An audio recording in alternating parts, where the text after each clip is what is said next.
Ivadika kosa eo amin'ny lafiny ara-toekarena isika amin'ity ariva ity, anisan'ny mbola manahirana sehatra tsy miankina mikasika an'ilay ACD na ny fanambarana miloha inona ny entana ny ambony sambo any zany.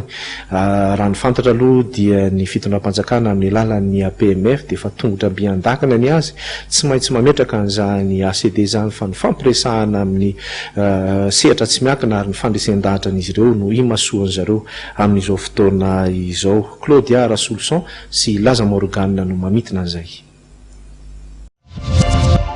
Zava-dehibe ny fampiarana ny ACD na ny Advance Cargo Declaration raha ny fanamariana izay noentiny avy eo anivon'ny APMF na ny Agence Portuaire Maritime et Fluviale.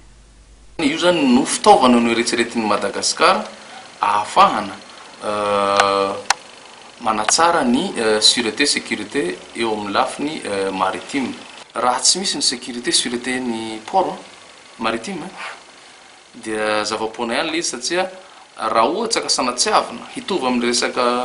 aviation civile na farantotsika lasa blacklisté ohatran'le tafitsary tany amin'ny annexe B teo reny dia hatram'izao ny atsika mbola sahirana miréparer ny dégâts causés tamin'izany zavatra zany.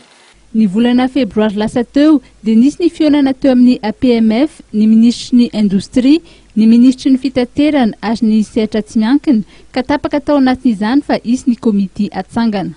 Natsangana izy fa tena mbola tsy mitsangana tanteraka fa ny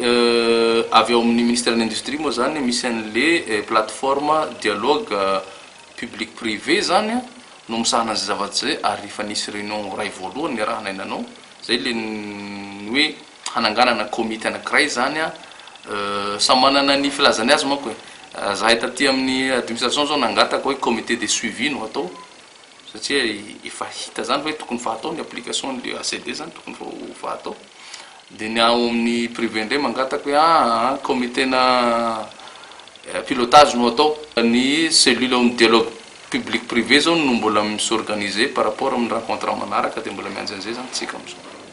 Raha tsy ahiviny dia efa niatra ray volana sy tapany teo ny ACD alohan'ny fampiatoana azy ny volana martsa 2024.